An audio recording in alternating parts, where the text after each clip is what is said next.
The period of the 2020 pandemic contributed to people gaining excess body fat. Gyms were closed while we all spent most of our time at home, with limited options for performing physical activity. Many of us at the time succeeded in growing quite a potbelly. If I had to comfort someone back then, I would have told them that it could have been worse and shown them the profile of Dimitri Azovski. It's a guy who gained a whole 120 pounds during the lockdown. He reported his weight loss process on TikTok, which gained him quite a popularity. One could imagine what a demanding process it was, a reduction that requires a lot of discipline. We often feel like having a snack, and we are attacked by snacks from all sides, on store shelves, at home, at parties, or at family gatherings. Sticking to restrictive dietary guidelines takes a lot of willpower. I think this is the reason why so many people give up or don't even go on a diet in the first place, especially if one is faced with the vision of losing a lot of pounds. In case of the star of today's episode, gaining 120 pounds took him only a year. At a certain point, he weighed a whole 350 pounds. In order to gain so much weight in 12 months, the calculations show that he had to eat a whole 1,000 calories above his daily requirement. The process of reversing the effects of 1 year of overeating continues to this day.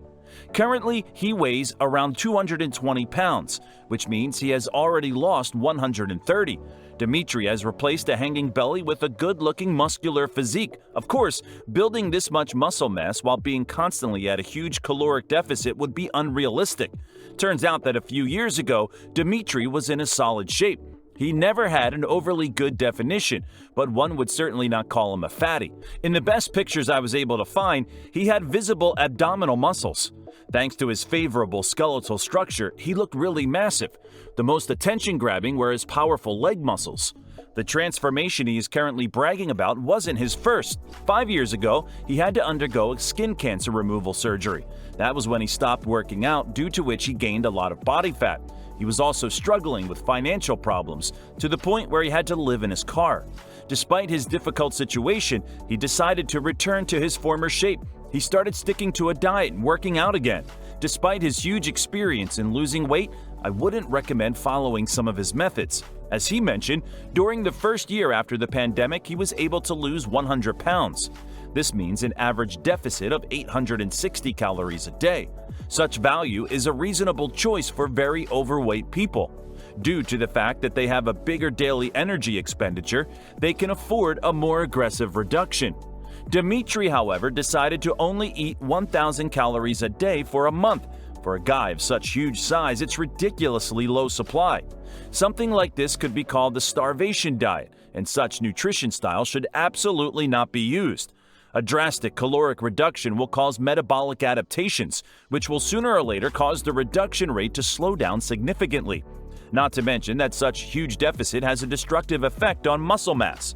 On top of that, the star of this episode is planning to cut the carbohydrate supply down to zero and at the same time continue working out. This sounds like an oxymoron because with as little food and energy in form of glycogen, it would be hard to normally function, let alone exercise.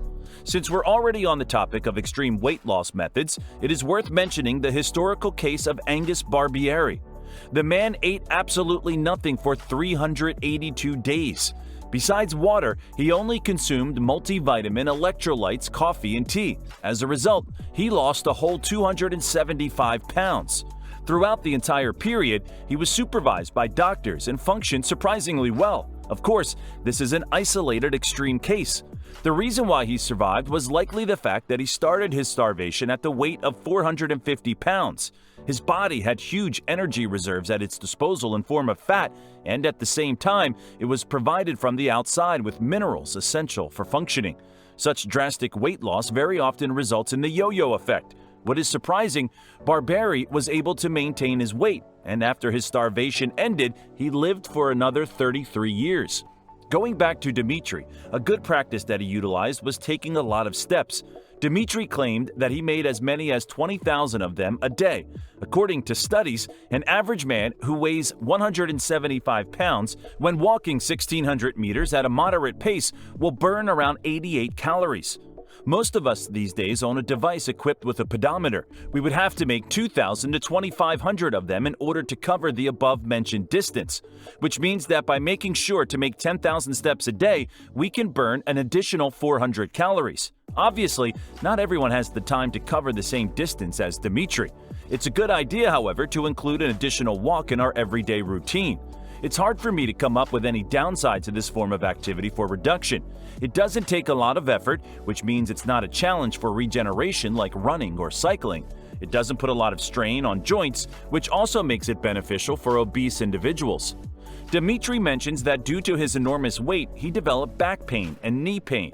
Cardio in form of walking was a reasonable choice, although 20,000 steps is a huge amount, which could make the problem worse. Despite the restrictive diet and high activity level, he was able to maintain strength results at a high level. He can stand up from a squat with a load of 440 pounds, press 400 in 4 reps, and lift 540 off the ground in a deadlift. In his last competition, he was able to add 55 pounds to his record from before the pandemic. One could imagine that if it wasn't for such long reduction, Dimitri could have been a good power lifter. In fact, these results make me kind of suspicious. As he mentioned, back when he was starting his weight gain journey, he didn't work out at all. Throughout the year of eating fast food and not being active, he certainly lost a lot of muscles and strength. His muscle memory certainly allowed him to regain a large part of the former gains. Maybe some of the viewers of this material have been faced in the past with lack of energy and loss of strength during reduction. Breaking your own records while on such long and restrictive diet is amazing. In his case, it was hard to tell whether doping may have played a role here. He only shares short snippets from workouts, and due to his body composition, it is not possible to estimate how his muscle mass level changed. Going into a cycle at such high body fat level would certainly be disastrous for the endocrine system. In case of taking testosterone, this would result in a significant aromatization into estrogen. I've even found theories online that this is not a doping, but Dimitri's twin brother being behind the transformation. The TikTok channel was said to be supposedly run by siblings, one of whom is obese while the other is strong and muscular. The truth is, the whole process of gaining and losing weight by Azovski was planned and intentional from the start. It was meant to show that losing weight is a very simple process and everyone can go through it. The general public, however, usually has no idea how to go about this. Dimitri knew exactly how to set the caloric deficit and count the calories because he had been involved in the gym for years and had already gone through this process in the past. If someone is not using a dietitian's help, it takes extra time to gain the adequate knowledge and learn how to properly plan the menu. Nevertheless, losing a few dozen pounds is a huge success that deserves respect. Vladislava Galigan is a woman whose muscle mass could make more than one man jealous. At the same time, she was able to maintain delicate feminine facial features, unlike many of her stage friends, who often have a strong masculine shape of their face due to large doses of steroids. How is it possible for her to avoid this? Check out her story that I will discuss in the suggested video. This was Steel Shock. Until next time.